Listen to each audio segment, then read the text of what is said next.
नमस्कार, मैं हूं के उपाध्याय और आप देख रहे हैं जनता टीवी। आज की हमारी बहस का मुद्दा है कोरोना का वार कैसे हो चुनाव प्रचार। चुनाव आयोग ने प्रेस कॉन्फ्रेंस की और उसमें चुनावी रैलियों पर, यात्राओं पर, नुक्कड़ सभाओं पर पूरी तरह से रोक लगा दी है। बगैर शोर शराबे के इस बार चुनाव देखने को मिलेगा। ये पिछले कई सालों में पहली बार हुआ है, संभवतः आज़ादी के बाद पहला ऐसा चुनाव होने जा रहा है जिसमें रैलियां नहीं है, यात्राएं नहीं है, सभाएं नहीं है, माइक का कान फोड़ू शोर नहीं है। डिजिटली आप प्रचार कर सकते हैं। डिजिटली प्रचार से कैसे आप पार पाएंगे, यह एक बड़ा सवाल बनकर खड़ा हो गया है। अखिलेश यादव ने कहा है, चुनाव आयोग को एक पत्र लिखा है और मांग की है कि उन्हें भी डिजिटल में हर पार्टी का इंफ्रास्ट्रक्चर उतना मजबूत नहीं है जितना भारतीय जनता पार्टी का है। भारतीय जनता पार्टी ने इस बयान को पकड़ लिया है और उस पर हमलावर हो गई है। भारतीय जनता पार्टी का कहना है कि अखिलेश यादव ने इस पर हार मान ली है। हमारी बहस का मुद्दा भी आज यही है, कोरोना का वार कैसे हो चुनाव प्रचार। इसमें हमारे साथ हैं आज भारतीय जनता पार्टी से अमरेंद्र नाथ सिंह, बीजेपी के नेता हैं, बार एसोसिएशन के पदाधिकारी भी रहे हैं। रफत फातिमा कांग्रेस की प्रवक्ता हैं और जावेद अहमद समाजवादी पार्टी के प्रवक्ता हैं। प्रमोद गोस्वामी वरिष्ठ पत्रकार के नाते अपनी राय रखेंगे।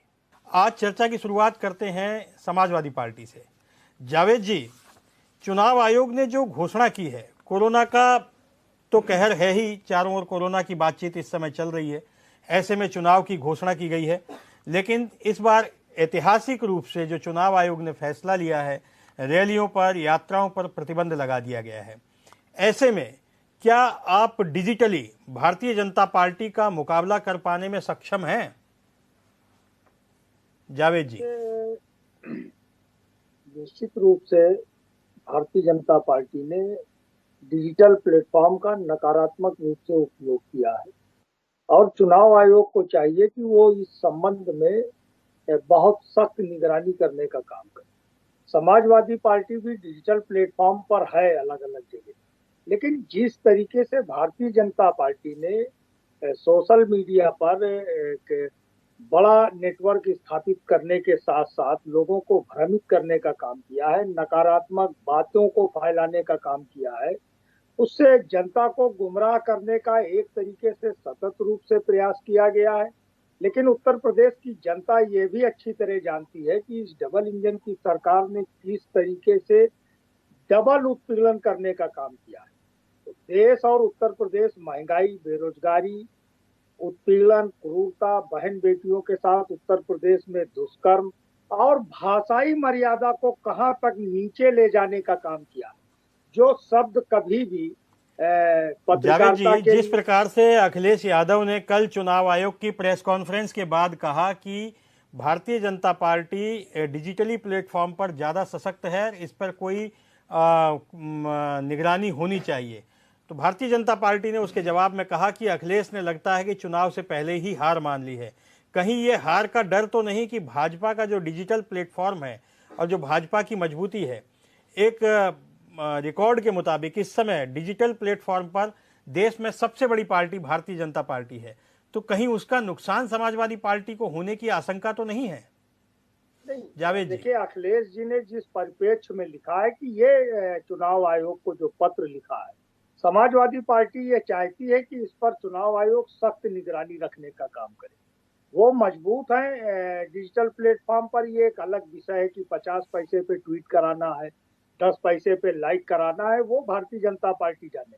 समाजवादी पार्टी जनता के मुद्दों के साथ, जनता के गठबंधन के साथ बहुत मजबूत स्थिति में है और इस चुनाव में 10 मार्च को क्रूरता, निर्ममता और निरकुंसता का शासन जो है समाप्त होने जा रहा है, यह निश्चित हो चुका है। उत्तर प्रदेश की जनता इस बात को भली बात जानती है कि हमारा हित किस स्थान पर है, किस जगह पर है। उत्तर प्रदेश को जिस तरीके से भारतीय जनता पार्टी ने छल छद्म के साथ शासन किया है, समाज के हर तबके का जिस तरीके से उसने शोषण और उत्पीड़न करने का काम किया है, जिस तरीके से उसने अपने ही मंत्रियों को बेइज्जत करने का काम किया है, जो लोग बड़ी बड़ी डींग हाँकते हैं, उनको कोरोना की दूसरी लहर में ब्रजेश पाठक के पत्र का संज्ञान लेना चाहिए कि उत्तर प्रदेश में शासन की दशा। ठीक है जावेद जी, इन मुद्दों पे अभी आते हैं। हमारे साथ अमरेंद्र नाथ सिंह जी भी हैं भारतीय जनता पार्टी के, उनसे जान लेते हैं कि जो रैलियों पे प्रतिबंध लगाया गया है, अमरेंद्र नाथ जी,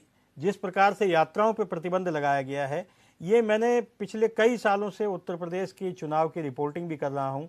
मैंने कभी नहीं सुना कि चुनाव के लिए रैलियों पे प्रतिबंध लगा हो, यात्राओं पे प्रतिबंध लगा हो, जनसंपर्क में भी संख्या सीमित कर दी गई हो। और जिस प्रकार से डिजिटल प्लेटफॉर्म को लेकर के वार प्रतिवार हो रहे हैं, ऐसे में भारतीय जनता पार्टी अपने आप को कहाँ देखती है? और समाजवादी पार्टी के अखिलेश यादव ने जो बयान दिया है डिजिटल को लेकर के, उस पर आपका क्या कहना है? जावेद जी को अभी आपने सुन ही लिया है। अमरेन जी, देखिए, अगर आप कुछ वर्ष पूर्व जाइए, जब भारतीय जनता पार्टी मोदी जी के नेतृत्व में केंद्र में सरकार बनाई, तो उन्होंने 3 बातों पे आम नागरिकों को संबोधित किया। अपना एजेंडा उन्होंने जो पेश किया देश के सामने, वह ये जो 20-25 वर्षों का कुशासन था, जो माफिया राज था, उसके खिलाफ उन्होंने एक रोड मैप दिया इस देश को।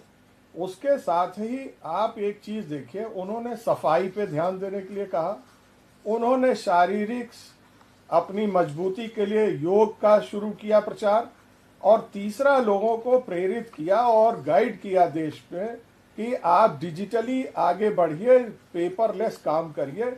और ये 3 चीजों को अब इधर 2 साल से इस देश ने महसूस किया कि उन्होंने पहले ही दूरदर्शिता का परिचय देते हुए इस देश को आगे बढ़ने के लिहाज से यह संदेश दिया कि हमें आगे अपने को स्वस्थ रखना है, स्वच्छ रखना है और तरक्की करनी है।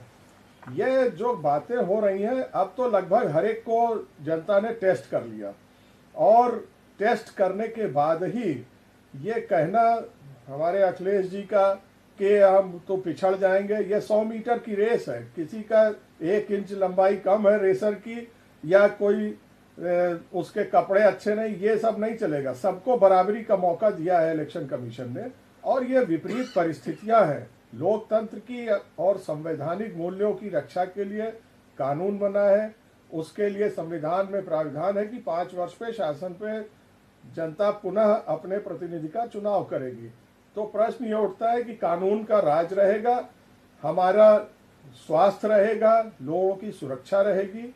यह है मूलभूत मौलिक बातें जो इलेक्शन कमीशन चुनाव आयोग के सामने थी, उसको ध्यान में रखते उन्होंने उसको आगे बढ़ाया। मैं समझता हूँ कांग्रेस और बहुजन समाज पार्टी या अन्य दलों ने नहीं इस पे कोई आपत्ति की, और यह हमें जनता की रक्षा करना हमारा दायित्व है।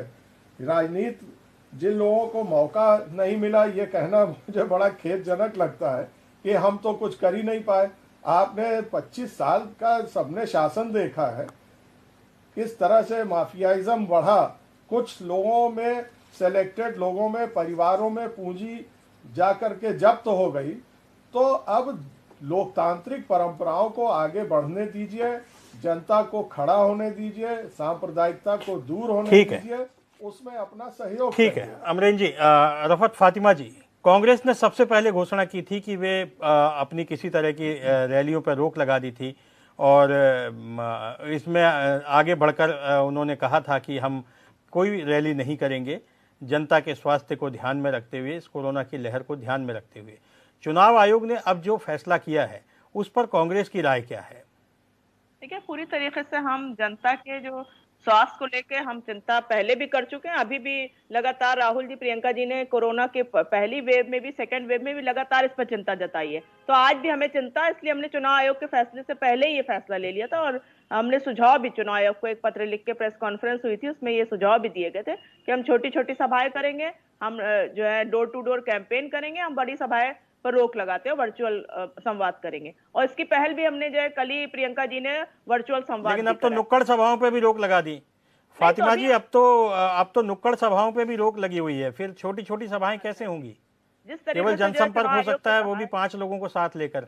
नहीं, बिल्कुल हम वैसे ही करेंगे, क्योंकि हमें जनता के स्वास्थ्य की ज्यादा चिंता है, ना कि जो है हम जो है राजनीति इस पर नहीं करना चाहिए। क्योंकि जिस तरीके की भयावह स्थिति हम लोग ने सेकेंड वेव में देखी, फर्स्ट वेव में देखी है, वो आपने भी देखी, हमने भी देखी। शायद कोई ऐसा बंदा नहीं जिसने इससे स्थिति से दो चार ना हुआ हो। तो इसको लेके हम जाहिर है कि हम इतना बड़ा वेरिएंट है, इसकी लगातार जिस तरीके से इसका रेट है वो भी बढ़ रहा है, तो इसको हमें ध्यान में रखना होगा। और हमने ये स्टार्टिंग भी कर दी और हम इसका स्वागत करते हैं।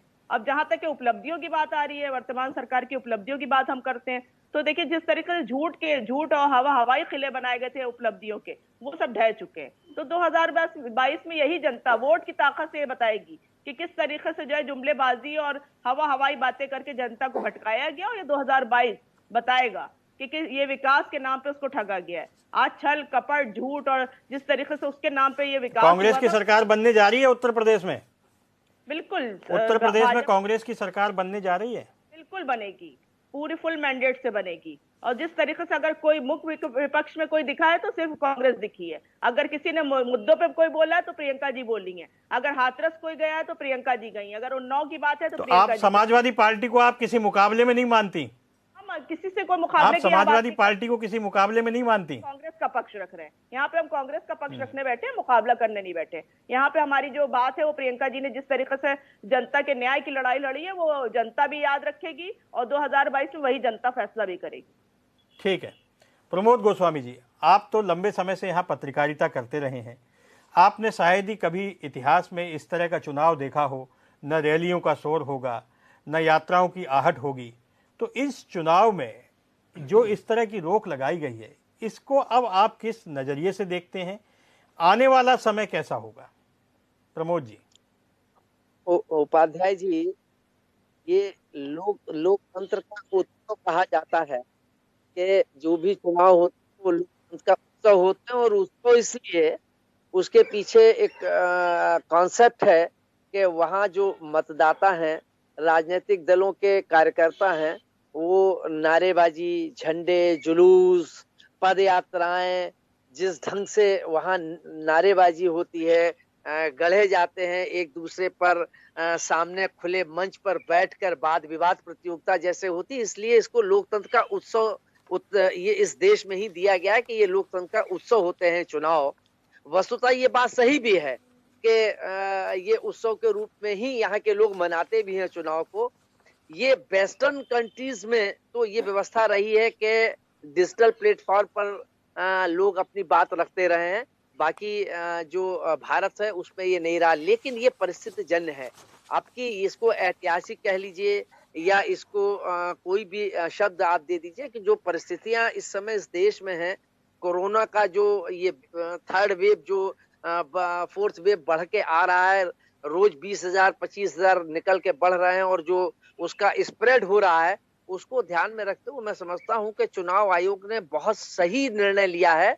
और ये और जो अभी फातिमा जी ने कहा, मैं इस बात से सहमत हूं कि देश के नागरिकों की सुरक्षा पहले ज्यादा जरूरी है बजाय इसके कि हम जनसभा करें। और अगर आप देखें तो जो सेकंड वेव था, सेकंड वेव में भी इस बात की गंभीर आलोचना हुई थी कि जो पश्चिम बंगाल में चुनाव हुए थे तो उस समय वेव था, लेकिन वहां लोगों के जो रैली और रैली चल रहे थे उसकी इस देश में काफी आलोचना भी हुई। आयोग इसमें साधुवाद का पात्र है, इसमें कोई दो राय नहीं। अब इसकी कोई आलोचना करे या न करे, प्रशंसा करे, ये दीगर बात है, लेकिन ये कड़ा स्टेप लेना अनिवार्य था। अथवा दो ही विकल्प थे कि या तो इन रैलियों पे, जनसभाओं पर, नुक्कड़ सभाओं पर, ये सारी चीजों पर अगर इजाजत अगर दी जाती तो लोगों में ये स्प्रेड करता, लोगों की जाने जाती, अथवा इसको डिजिटल प्लेटफॉर्म पर लाना ही एकमात्र उपाय था, अथवा इस चुनाव को पोस्टपोन कर दिया जाता, ये चुनाव बाद में होते जब ये वेव निकल जाती। तो चुनाव आयोग का ये फैसला सही है। जहां तक अब सवाल उपाध्याय जी, एक बात ये आ रही है, चाहे वो अखिलेश जी कह रहे हों या अन्य राजनीतिक दल कह रहे हो कि डिजिटल प्लेटफॉर्म पर भारतीय जनता पार्टी काफी मजबूत है, तो अगर वो आज से नहीं है, अगर आप देखें, मैंने देखा है कि 14 के जब मोदी जी ने यहाँ पहला इलेक्शन लड़ा आके इस देश में, और बनारस से ये खड़े हुए, Bharatiya Janata party absolute majority आई, तो भी वो डिजिटल प्लेटफॉर्म का उसने व्यापक प्रयोग किया था और अपनी बात को जन जन तक, लोगों तक पहुंचाने की। उन्होंने 2014 में भी डिजिटल रैलियां की थी, उन्होंने डिजिटल रैलियां भी की थी 2014 में। बिल्कुल आप ठीक कह रहे हैं, बिल्कुल ठीक कह रहे हैं। तो इस समय मैं अब अगर आज इस पर सवाल उठाया जाता है कि भारतीय जनता पार्टी मजबूत है और अन्य राजनीतिक दल या विपक्ष पिछड़ा हुआ है, तो इसके लिए ना तो आयोग दोषी है और ना भारतीय जनता पार्टी दोषी है। तो ये तो कोई ऐसा तो था नहीं कि तत्काल उन्होंने डिजिटल प्लेटफॉर्म ला दिया जो कभी था नहीं। ये तो 14 से आ गया था, तो बाकी राजनीतिक दलों को भी इस पर चिंतन करना चाहिए था कि हम करें, उसके लिए प्रिपेयर क्यों नहीं हुए। तो इसके लिए दोष भारतीय जनता पार्टी को देना या आयोग को देना, इस बात से मैं सहमत बिल्कुल नहीं हूं। उसके लिए आपको, और जहां तक समाजवादी पार्टी की बात है, ठीक है जावेद जी, ठीक है प्रमोद जी, हम आपके पास आते हैं। जावेद जी, भारतीय जनता पार्टी ने रैलियों के मामले में लगता है आपसे लीड ले ली। नरेंद्र मोदी की सभाएं 18 मंडलों में हो चुकी है, अमित शाह की सभाएं हो गई, जेपी नड्डा की हो गई, इसके अलावा नितिन गडकरी, स्मृति ईरानी और मुख्यमंत्री योगी आदित्यनाथ तो हर जिले में घूम चुके हैं। यानी इस मामले में भारतीय जनता पार्टी ने पहले ही आपसे लीड ले रखी है। अखिलेश यादव का रथ चल रहा था, यात्रा चल रही थी, अचानक उनको इस रथ पर लगाम लगानी पड़ी है। तो जाहिर है इसका कहीं ना कहीं सेटबैक तो सपा को लग ही रहा होगा। आपको नहीं लगता कि भारतीय जनता पार्टी ने सोची समझी रणनीति के तहत अपना काम पहले ही कर लिया? नहीं, देखिए आदरणीय उपाध्याय जी, आप जो बात कह रहे हैं वो जो दिखाई दे रही है उससे ये आपकी बात सच है, लेकिन निश्चित रूप से अब चुनाव आयोग को भी ध्यान देना चाहिए, क्योंकि जो डिजिटल प्लेटफॉर्म है इस पे किस तरीके का अनाप शनाप खर्च भारतीय जनता पार्टी करेगी। तो चुनाव आयोग को चाहिए कि सभी राजनीतिक दलों के प्रचार की पूरी रूपरेखा उसको स्वयं बनानी चाहिए। अखिलेश जी ने इस परिप्रेक्ष्य में भी लिखा है, और जो भी खर्च है वो चुनाव आयोग को वहन करना चाहिए। उस फंड की व्यवस्था केंद्र सरकार करे। वो जनता का पैसा है, किसी एक व्यक्ति का या दल का पैसा नहीं, नंबर एक बात। नंबर दो बात, जो अब तक का शासन रहा है उत्तर प्रदेश में भारतीय जनता पार्टी, कोई ऐसा दिन बीता हो कि जिस दिन किसी बहन बेटी के साथ दुष्कर्म ना हुआ हो उत्तर प्रदेश के किसी न किसी जनपद में। कल भी किस तरीके से मथुरा में, आज बलिया में इस तरीके से विवक्षा हुई है और सरकार नहीं रोक पाई है। बहन बेटियों का स्कूल जाना दूभर हो गया है। उत्तर प्रदेश की सरकार ने किस तरीके से बेरोजगारों के साथ छल किया, उनसे भारी फीस वसूली, चयनित हो गए, सूची बाहर आ गई और नियुक्तियां नहीं दे पाए। जो पेपर इन्होंने लीक कराए वो भी सबने देखा है, किस तरीके से आज भी चयनित अभ्यर्थी नियुक्त के लिए लखनऊ के सड़कों पर धरना प्रदर्शन कर रहे हैं, आंदोलन कर रहे हैं। किस तरीके से पिछड़े और अनुसूचित जात वर्ग के साथ इन्होंने नाइंसाफी करने का काम सहायक शिक्षक अभ्यर्थी की भर्तियों में करने का काम किया। किस तरीके से निर्धन वर्ग जो भर्तियां हैं, भर्तियों का विवाद तो सबसे ज्यादा समाजवादी पार्टी के शासनकाल में हुआ था। आरोप लगते रहे कि समाजवादी पार्टी के नेताओं के घरों में लिस्ट बनती थी, वहां से जाती थी और वहां से अभ्यर्थी चुने जाते थे। उसको लेकर के जांच भी चल रही है। तो ये आरोप तो समाजवादी पार्टी पर भी लगते रहे हैं। इनके में पेपर आउट हुआ, इन्होंने पेपर रद्द कर दिया, वो पेपर दोबारा करवा दिया। तो इसमें गलत क्या हुआ? ये सत्ता में है, 5 साल से सत्ता में है, भारतीय जनता पार्टी ने तमाम आरोप लगाए। इस सत्ता में रहते हुए उन्होंने हर तरीके की जांच कराने का काम किया, एक भी दोषी को नहीं पकड़ पाए। जिस गोमती रिवर फ्रंट का सबसे बड़ा घोटालेबाज ये बुक्कल नवाब को बता रहे थे, वो बुक्कल नवाब आज भारतीय जनता पार्टी का माननीय सदस्य विधान परिषद है। तो ये झूठ और भ्रम फैलाते हैं। इसीलिए मैंने पहले ही कहा कि उत्तर प्रदेश के अंदर या देश के अंदर जो डिजिटल प्लेटफॉर्म का नकारात्मक उपयोग भारतीय जनता पार्टी ने किया है, अब वह उपयोग 3 बार वो काट की हांडी चढ़ चुकी है। समाजवादी पार्टी के पास कार्यकर्ताओं का इतना व्यापक नेटवर्क है, बल है, उसके साथ जनता ने इनके 5 वर्षों के अब तक के शासनकाल की का आरोप पत्र भी तैयार किया है। कोई गांव, कोई गली ऐसी है कि एक जात विशेष के माफिया पूरे उत्तर प्रदेश में बेधड़क घूमेंगे? देश के इतिहास में ये पहला, आदरणीय प्रमोद जी बैठे हैं, कि कोई मुख्यमंत्री नहीं हुआ होगा कि जिसके ऊपर संगीन धाराओं में आपराधिक मुकदमे दर्ज हुए हो। वो उस टीम का कप्तान बन गया, अगवा बन गया, बाहुबली जुमला पार्टी का मुखिया उत्तर प्रदेश में बन गया, और उसने किस तरीके से उत्पीड़न किया, किस तरीके से शोषण किया, और हत्या, लूट, अपहरण, दंगा, बलवा जैसे संगीन अपराधों के मुकदमे देश के इतिहास में किसी मुख्यमंत्री ने अपने ऊपर जो लगे थे वो वापस ले लिए। इससे बड़ा दुर्भाग्य इस देश के लोकतंत्र के साथ, हमारी सनातन परंपराओं के साथ भी क्या कोई दूसरा हो सकता है? कोई दूसरा उदाहरण क्या ऐसा कोई इस भारत के इतिहास में? ये तो आप भी करते रहे हैं। मान लीजिए आपकी सरकार बन जाती है तो क्या आजम खान पर लगे हुए मुकदमे आप वापस नहीं लेंगे? क्या आप ये दावे के साथ कह सकते हैं कि अगर आपकी सरकार बनती है तो आजम खान पर जो मुकदमे लगे हैं उनको सरकार वापस नहीं लेगी, अगर सपा की सरकार बनती है तो? आजम खान पर किस, और ये राजनीतिक मुकदमे थे जैसा अमरेंद्र जी कह रहे थे, किस तरीके से आजम खान और समाजवादी थानों को लेकर के कहा जाता है कि थाने समाजवादी पार्टी के कार्यालय बन चुके थे। तो कुछ ज्ञान नहीं है मुझसे है। उत्तर प्रदेश सरकार का जो वक्फ मंत्री है वो मुझसे बहस कर ले वक्फ अधिनियम में क्या है, उसकी हैसियत नहीं है। इनके एक वक्फ राज्य मंत्री उस बहस में भाग चुके हैं, उनको भाई भाई करके माफी मांगनी पड़ी थी। जब आप वक्फ किसी को देते हैं, यही चेयरमैन जिसको भारतीय जनता पार्टी ने आज चेयरमैन बनाया है उत्तर प्रदेश सुन्नी सेंट्रल वक्फ बोर्ड का, यही चेयरमैन कल भी था। इसने किस तरीके से वक्फ की संपत्ति को जौहर ट्रस्ट को विश्वविद्यालय बनाने के लिए लीज पर दिया, क्या वो गलत था? इस वक्फ बोर्ड के चेयरमैन पर भारतीय जनता पार्टी की सरकार ने क्यों कार्रवाई नहीं की, जिसने वक्फ की संपत्ति को किसी दूसरे को ट्रांसफर करने का काम किया था? अगर हिम्मत और हैसियत थी, ईमानदारी थी इनके अंदर, तो सबसे पहली कार्रवाई वक्फ बोर्ड के चेयरमैन और उसके दूसरे 10 सदस्यों पर होनी चाहिए। अमरेंद्र नाथ जी से जवाब ले लेते हैं। अमरेंद्र नाथ जी, आपने जावेद भाई के कितने आरोप हैं वो सुन लिए। उन्होंने डिजिटल वार के अलावा भारतीय जनता पार्टी पर तमाम आरोप लगाए हैं, उसमें उन्होंने मुख्यमंत्री से लेकर के वक्फ बोर्ड तक को शामिल कर लिया है। इन तमाम सारे आरोपों पर आपका क्या कहना है? मुख्यमंत्री पे या जो भी आरोप लगाए जा रहे हैं वह न्यायालय ने तय कर दिए हैं।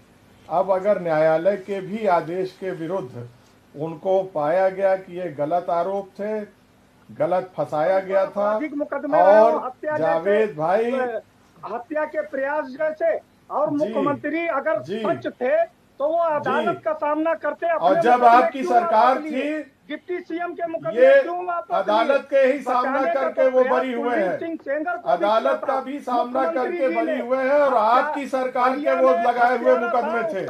आपकी हुजूर, आपकी सरकार में लोगों पे उत्पीड़न हुआ, और मैं आपको डाटा दे दूं, आप से अलग जिस तरह से महंगी महंगी गाड़ियों पे आपके विधायक जमीन कब्जा करने का काम करते थे पिछले आपकी सरकार में, मैं आपको बताऊं, आजमगढ़ एक ऐसा जिला है जहां 3 अधिवक्ताओं की हत्या हुई, सिंहासन यादव, मुन्नू यादव और राजनारायण की, या नकली दवाएं सप्लाई करने वाली। तो ये बातें आप अपनी अच्छाइयाँ बताइए कि आपने अपने शासनकाल में क्या अच्छा किया। मैं आपको एक लिस्ट दे सकता हूँ, आज अखबार में भी छपा है कि वर्तमान सरकार ने कितने प्रगतिशील काम किए हैं। आज तक एक शब्द नहीं बोला। अब आपकी बात तो सुनी गई थी ना, आप थोड़ा सा सुनने का भी रखिए। ये तो आप हम राजनीतिज्ञों से हम शासन की भी अपेक्षा करती है। इतना सब्र है, पूछिए नहीं अमरेंद्र जी, लेकिन जवाब जो है नकारात्मक मत दीजिए। इस नकारात्मक राजनीति का देश के हित में त्याग कीजिए जब उचित होगा। आपकी इस प्रदेश ने जितना सांप्रदायिक भेदभाव, उत्पीड़न और हत्याओं का दौर देखा है, विधायक, अरे हत्याओं का दौर तो अमरेंद्र जी आपके शासन में, वो आपका आईपीएस जिसके ऊपर सुरक्षा व्यवस्था की जिम्मेदारी थी, वो मुख्यमंत्री से मिलकर वापस गया। व्यापारी इंद्रकांत शुक्ला आपके आईपीएस के हाथों मारा गया। गोरखपुर का विकास देखने गए, योगी जी के घर का विकास देखने मनीष गुप्ता गए तो आपकी पुलिस ने हत्या कर दी। बड़ी बड़ी बात करते हैं। हाथरस में दलित की बेटी का धार्मिक आधार पर सम्मानजनक अंतिम संस्कार भी आपने नहीं करने दिया। सरकार ने समाप्त करने का प्रयास किया है, झूठ बोल माफियाओं को समाप्त करने का प्रयास किया है, देश को भ्रमित करेंगे। कितने वीडियो योगी जी की क्रूरता भरे, कोई भ्रमित नहीं हो रहा है। ये 10 मार्च को चुनाव परिणाम बताएंगे कि भ्रम किसी को नहीं है। कितने वीडियो का ये दिखा दूं, कितने वीडियो जो कह रहे हैं कि मैं फला तारीख तक समय दे दीजिए, चौराहे पर आ जाऊंगा। अब तो आपको डिजिटली लड़ाई लड़ना है। अब तो 5 साल आपको सदन में आवाज उठाने का मौका मिला, यहाँ सड़क पे आवाज उठाने का मौका मिला। कितना झूठ बोलेंगे। विवेक तिवारी की हत्या आपने करा दी, ये बड़ा कमलेश तिवारी, फातिमा जी, समाजवादी। ये कांग्रेस ने महिलाओं को, यहाँ लगभग 7 करोड़ महिला वोटर है और इस बार महिला वोटरों पर कांग्रेस की निगाह है। प्रियंका गांधी ने नारा भी दिया है, लड़की हूं लड़ सकती हूं। तो अब ये जो नारे हैं या इस तरह की जो बातें हैं, लेकिन एक जो कमजोरी है वो ये है कि कांग्रेस सांगठनिक स्तर पर, ग्रास रूट पर नहीं है। तो ऐसे में अगर कांग्रेस की जो अच्छी बातें हैं, अच्छे नारे भी हैं, तो वे कहीं भीड़ में दब के रह जाते हैं। हालांकि अब आपको ये समय मिलेगा कि आप डिजिटली मुकाबला कर सकते हैं, डिजिटली अपनी बात कह सकते हैं, अब रैलियां नहीं होंगी, यात्राएं नहीं होंगी। तो आप अब जो कांग्रेस की स्थिति है उसको लेकर के क्या सोचती हैं? देखिए, अभी उपाध्याय जी, मैं अमरेंद्र जी की बात सुन रही थी कि प्रगतिशील कार्य पेपर के जरिए, तो होर्डिंग, पोस्टर और ये पेपर के जरिए ही सारे प्रगतिशील कार्य दिख रहे हैं। जमीनी हकीकत इसके विपरीत है। जब अगर ये कहते हैं गड्ढा मुक्त सरकार, तो गड्ढा अब तो हट गए फातिमा जी, अब तो आज की बात करते हैं। अब हम महिलाओं के सम्मान की जब बात करते हैं तो हाथरस की घटना हमें याद आ जाती है, हमें उन्नाव की घटना याद आ जाती है। तो जिस तरीके से महिलाओं का अपमान हुआ है, तो उस तरीके से प्रियंका गांधी जी जो ये लड़की हूं लड़ सकती हूँ नारा दिया है, वो लड़कियों को सशक्त करने के लिए, एक आवाज बनाने के लिए दिया है। आज आधी आबादी को जो लोग साइलेंट वोटर समझते थे, जिनको आधी आबादी की अभी जो है ताकत का अंदाजा नहीं था, आज वो समझ सकते हैं कि आधी आबादी पूरी तरीके से, पूरी ताकत से राजनीति भी कर सकती है और घर भी चला सकती है और देश भी चला सकती है। तो उनको ये समझना चाहिए। लेकिन जिस तरीके से बीजेपी सरकार में महिलाओं के साथ हुआ है, और हम नहीं कह रहे, ये आंकड़े कह रहे हैं, यूपी नंबर 1 है महिला अपराध में। और ये आंकड़े जो आप लोग को भी पता होंगे, क्योंकि आप लोग रिपोर्टिंग करते हैं, ग्राउंड रिपोर्ट क्या कह रही है आपको ही पता होगा। लगातार घटनाएं हो रही, लेकिन सवाल ये उठता है किसको सजा मिली। आज भी इनका लखीमपुर का मुख्य अभियुक्त इनके बराबर खड़ा होता है। जब अमित शाह को दूरबीन से कोई दूर दूर तक अपराधी नहीं नजर आता है, तब वो अभियुक्त इनके पास खड़ा है, लेकिन अभी तक उसको बर्खास्त नहीं करा गया। तो इनकी कथनी और करनी में बड़ा तो उनका बेटा जेल में अंदर, आप उनके किसी के पुत्र ने अगर कोई घटना की है तो उसका पिता कैसे दोषी हो सकता है? अमरेंद्र नाथ जी बैठे हैं, वकील हैं, इस पर ज्यादा ढंग से बता सकते हैं। क्या किसी पुत्र की घटना करने से उसका पिता कैसे दोषी हो गया? जब बुलडोजर, नाथ जी, जब लोगों के घर पे बुलडोजर चलवाते हैं, तो अपने मंत्री और अपने मंत्री के पुत्र पे कुछ नहीं होता है, जो खुले आम मंच से जो है लोगों को धमकी दे रहा है कि मैं देख लूंगा। वो जेल में है, जेल में है। इसी सरकार ने कहा है, इसी सरकार ने चार्जशीट दी है, इसी सरकार ने कहा है कि वो उन्हें जानबूझ के मारा गया है। तो अगर सरकार को पक्ष लेना होता तो चार्जशीट दाखिल ही ना होती। एनी की बात करें, उन्हीं ने खुले मन से बात करी है। जहर उगला है, जब जहर उगलने की सजा नहीं मिलेगी तो ऐसी घटना होगी, ऐसे क्राइम होंगे। आज सार्वजनिक के खिलाफ कार्रवाई करना, डिजिटल मीडिया के जरिए नफरतें फैलाई जा रही है, तो माफियाओं की वकालत करेंगी, उनका प्रतिनिधित्व थोड़ी ना करेंगे। वो खोखले। आप बताइए किसी आम आदमी, किसी शरीफ आदमी के खिलाफ कोई ऐसा वोट देगी, आज वो भ्रष्टाचार पे वोट देगी, आज वो जो है जिस तरीके से महिला अपराध बढ़े उस पर वोट देगी और सबक सिखाएगी 2022 में इसी भाजपा को, जो उसने झूठे वादे करके शौचालय के नाम पे लोगों को ठगा, पिंक बूथ के नाम पे आज बच्चे वहां बैठे हुए हैं, गाय बैठी है, 3 तलाक खत्म करना महिलाओं की आवाज सबसे बड़ा उदाहरण है। महिलाओं को आगे आने का, रोजगार का अवसर देना, सबक सिखाएंगी। इससे बड़ा क्या कंट्रीब्यूशन हो सकता है? प्रियंका जी ने पूरी तरीके से कंधे से कंधा मिला के महिलाओं के साथ आवाज बुलंद की है, तो वही महिलाएं इनको सबक सिखाएंगी। ठीक है, ठीक है, ठीक है। प्रमोद जी,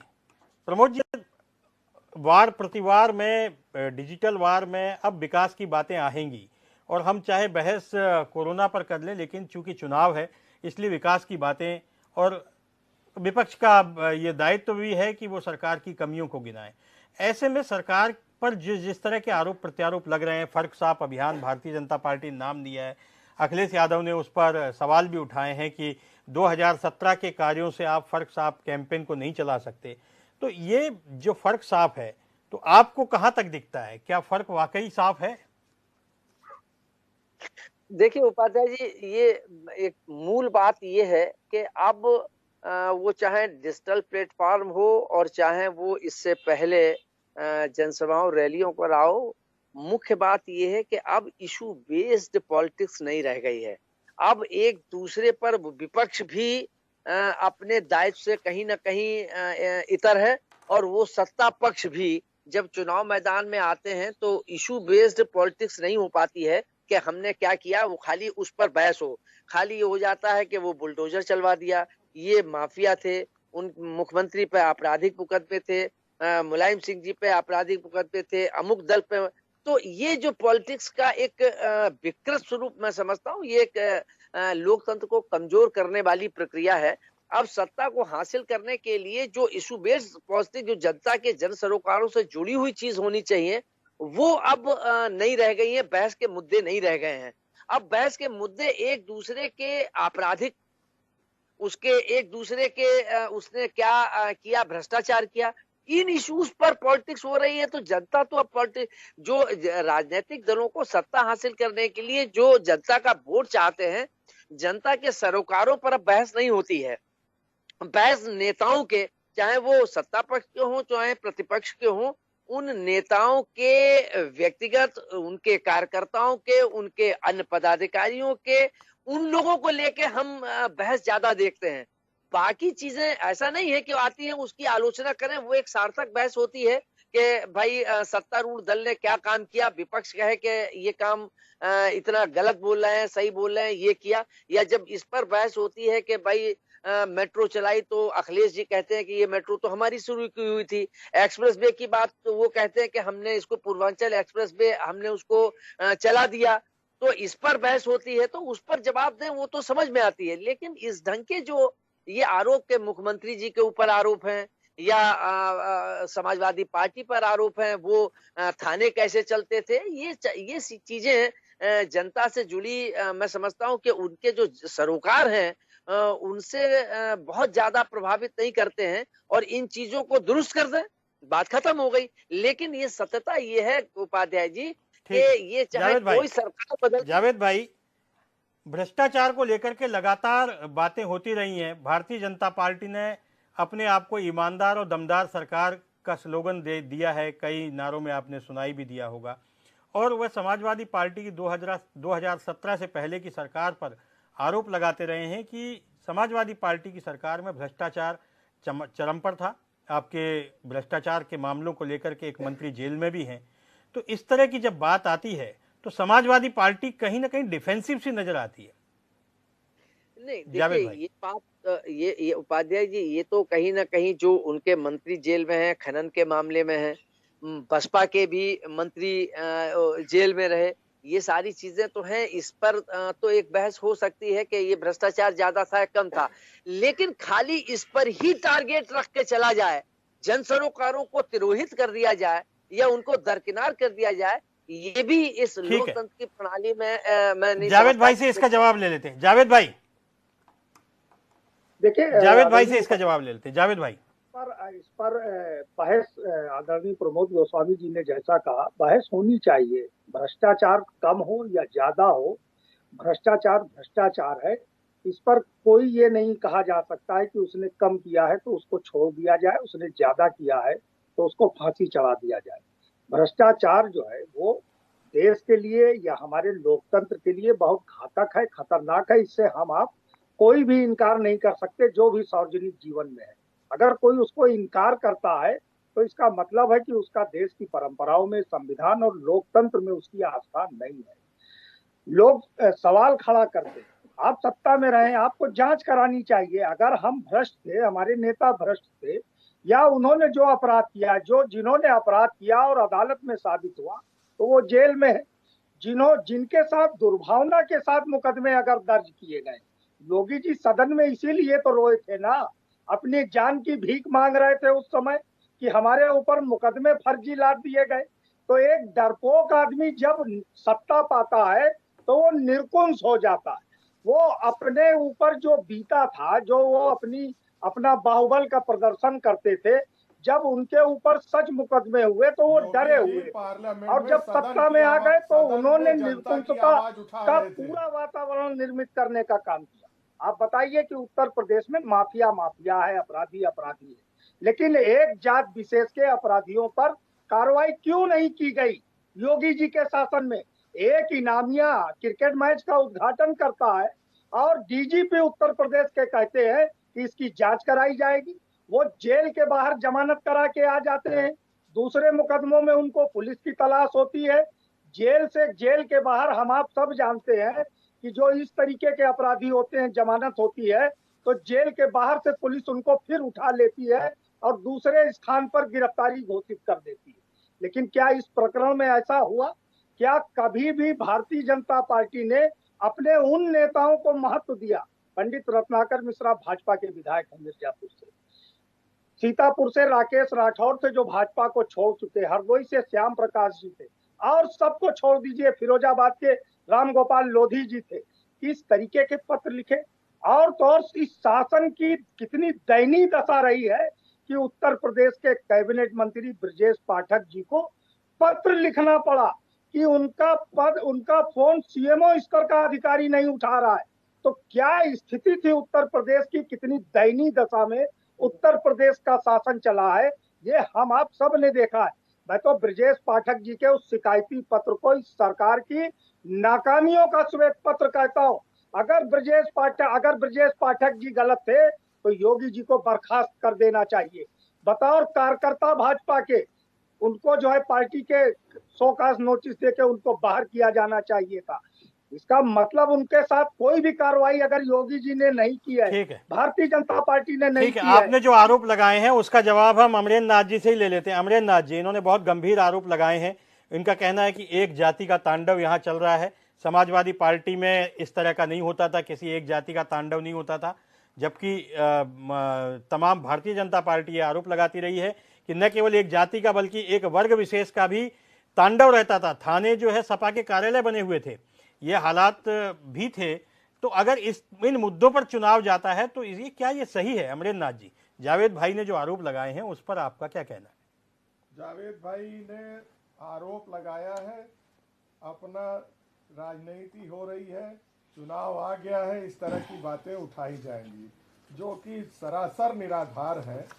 ब्रजेश पाठक जी ने अपने जिस मुख्यमंत्री को कोई शिकायत लगी तो ये सरकार करेगी, उसमें ब्रजेश पाठक को शिकायत हो सकती है, किसी से भी हो सकती है। हम लोग सामाजिक जीवन में है, आपस में एक दूसरे के खिलाफ शिकायत होगी, है वो उनका विषय है।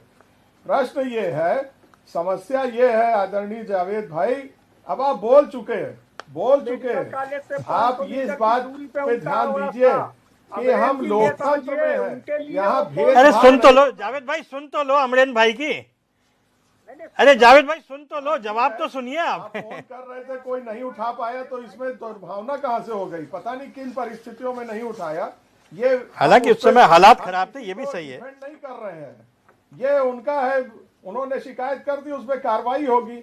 प्रश्न ये है दोस्त कि हमारे यहाँ महिलाओं के 3 तलाक को खत्म किया गया, महिलाओं को आगे आने का अवसर दिया गया, इंफ्रास्ट्रक्चर दिया गया इस प्रदेश को, इंफ्रास्ट्रक्चर दिया गया, कौशल विकास से ले करके लोगों को मजबूत बनाने का काम किया गया, सड़कें बनाई गई। आप कहते हैं कागज पे है, कागज पे तो तथ्य लिखे गए हैं इस सरकार के कामों के, और सामने दिख रहे हैं। इतनी तेजी से उद्घाटन भी, शिलान्यास भी और उद्घाटन भी दोनों हुआ है। अब कोई सपना आपने देखा था, उस सपने को इन्होंने शुरू किया और उसको साकार रूप दिया। आज आम जनता उससे खुश है। लॉ एंड ऑर्डर को कंट्रोल किया गया। इतना बड़ा प्रदेश है, यहाँ पे जिस तरह से लोगों का मन बढ़ा था, कुछ लोगों का, उसको रोकने का काम किया गया। वकीलों की हत्याएं हुई हैं पिछले शासनकाल में, विधायकों की हत्याएं हुई हैं, विधायकों का हुजूम चलता था राइफल बंदूक लेकर के, उनको रोकने का काम किया इस सरकार ने। आप इस जो पॉलिटिकल डिबेट है अगर, तो उस पे आइए, व्यक्तिगत टिप्पणी हम लोग करते रहेंगे तो इसका अंत नहीं है। जैसा कि हमारे प्रमोद जी वरिष्ठ पत्रकार जी ने कहा है, आप इस बात पे आइए कि ये संवैधानिक मूल्यों की रक्षा होनी है या नहीं है, इस देश का सम्मान बढ़ना है या नहीं बढ़ना है, ये परिवार से बाहर लोकतांत्रिक पार्टियों को मौका मिलना चाहिए या ये परिवारों की जागीर बन के रहना चाहिए। बहुत खेद हुआ, अभी कुछ दिन पहले एक रेड हुआ, 300 करोड़ रुपए पाए गए, नगद पाए गए, उस पे राजनीति, उसको भी आपने डिफेंड करने का काम किया, बजाय यह कि एजेंसीज को 300 करोड़ रुपया एक बहुत बड़ी राशि होती है, कहां से आ गई कर चोरी की। ये इस पे हम लोगों को, सभी राजनीतिक दलों को खड़े होना चाहिए था कि ऐसे अपराधियों के खिलाफ, ऐसे कर चोरों के खिलाफ कार्रवाई होनी चाहिए। वहां पे राजनीति होने लगी और एक अपराधी को बचाने का काम किया गया, यहाँ से बंबई तक, और कहां कहां पे कैश पकड़ा गया, गहने पकड़े गए, कागजात में बेनामी संपत्तियों का जिक्र आया है। तो प्रश्न ये उठता है कि जब हम सुशासन चाहते हैं तो सुशासन के लिए सबको तैयार रहना पड़ेगा, और इस सरकार ने सुशासन का काम किया और उस पे आने की जरूरत है कि इस देश के नौजवानों को हम आगे क्या दिशा देंगे, सांप्रदायिकता और जातिवाद देंगे कि निजी मसलों को बढ़ाने का काम। फातिमा जी कुछ कहना चाह रही थी, जब अमरेंद्र जी बोल रहे थे तो फातिमा जी बीच में कुछ कहना चाह रही थी, फातिमा जी से जवाब ले लेते। फातिमा जी, इतनी उपलब्धियां, इतना विकास था तो अमेरिका के जो है चाइना का एयरपोर्ट, अमेरिका की सड़क और वेस्ट बंगाल के पुल और आंध्र प्रदेश के बांध न दिखाने पड़ते, जिस तरीके से तस्वीरों में जो दिख रहा था। अभी अमरेंद्र जी अपनी उपलब्धियां गिना रहे थे, तो अभी मैं प्रमोद सर की बात से बिल्कुल सहमत हूँ। जन सरोकार के मुद्दे, जो महंगाई है, आज हम गृहिणी हैं, हम जानते हैं रसोई में 1000 का सिलेंडर आ रहा है, तेल के दाम क्या हो रहे हैं। अगर एक आम आदमी टमाटर लेने जा रहा है तो 100 रुपए 80 रुपए किलो टमाटर बिका है। तो जनता इन मुद्दों पे जूझ रही है। आज बेरोजगारी कहाँ जा रही है? 45 साल में सबसे ज्यादा चरम सीमा पर अगर महंगाई है तो इनके काल में। तो विकास एक सतत चलने वाली प्रक्रिया है। महंगाई है तो गरीबों को मुफ्त राशन भी दे रहे हैं। नहीं, भाजपा का कहना है कि हम गरीबों को मुफ्त राशन दे रहे हैं, वो भी महीने में 2 बार दे रहे हैं। भीख का कटोरा हाथ में पकड़ा दिया गया है जिस तरीके से कि आप अपनी मर्जी से खाना भी नहीं खा सकते जब आपके पास। जनता को आप भिखारी बता रही हैं? नहीं, कोरोना जनता को आप भिखारी बता रही हैं? लोगों के रोजगार चले गए, ऐसा लोगों को नोटबंदी करके लोगों के रोजगार छीन लेंगे, छोटे कारोबारी जो परेशान है आज। तो जनता के मुद्दों पे कब बात होगी? जनता के मूल मुद्दे कहीं ना कहीं छुप गए और आप अपनी उपलब्धियां गिना गिना के नहीं, सिर्फ पेपर में और होर्डिंग के जरिए प्रचार हुए। आज आप यहाँ से निकल के जरा सा हजरतगंज जाइए, वो तो हर सरकार करती है। जब कांग्रेस की सरकार थी, कांग्रेस भी करती थी, सपा की सरकार थी, सपा भी करती थी। जनसंपर्क विभाग होता ही इसीलिए है, अपनी उपलब्धियां गिनाने के लिए होता है। उसका एक बजट भी विधानसभा में स्वीकृत होता है। वो सारी सरकारें करती हैं, वो तो कोई विषय ही नहीं है। क्या मिला है?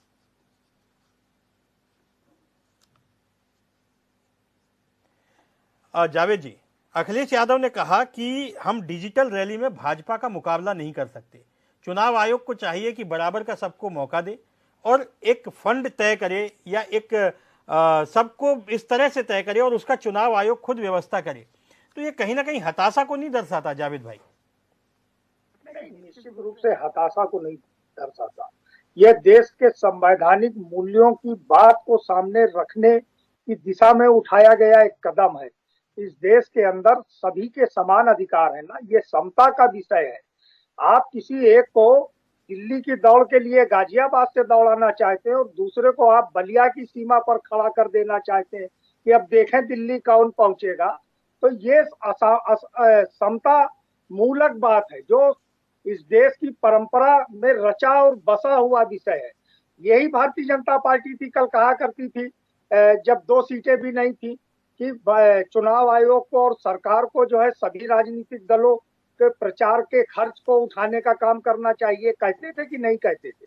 जब वो उस समय कहते थे तो आज अगर ये विषय पुनः उठा है, जो परिस्थितियां हैं, यहाँ पर संवैधानिक संकट के साथ संक्रमण का संकट भी खड़ा था और संक्रमण के इस संकट में अगर डिजिटल सब कुछ किया जाने की व्यवस्था की जा रही कि जन हानि ना हो, तो संवैधानिक संकट और जो लोगों के अधिकार हैं, जो राजनीतिक दलों के अधिकार हैं, जो आम जनमानस के अधिकार हैं, उसकी रक्षा का दायित्व किसके ऊपर होगा? उसकी भी तो रक्षा का दायित्व का किसी न किसी। ठीक है जावेद जी, समय अब हमें बहस को आगे बढ़ाने की इजाजत नहीं दे रहा है। आप सब मेहमान हमारे साथ जुड़े, आपका बहुत बहुत शुक्रिया। हम फिर हाजिर होंगे नई बहस के नई मुद्दे के साथ में। तब तक के लिए नमस्कार।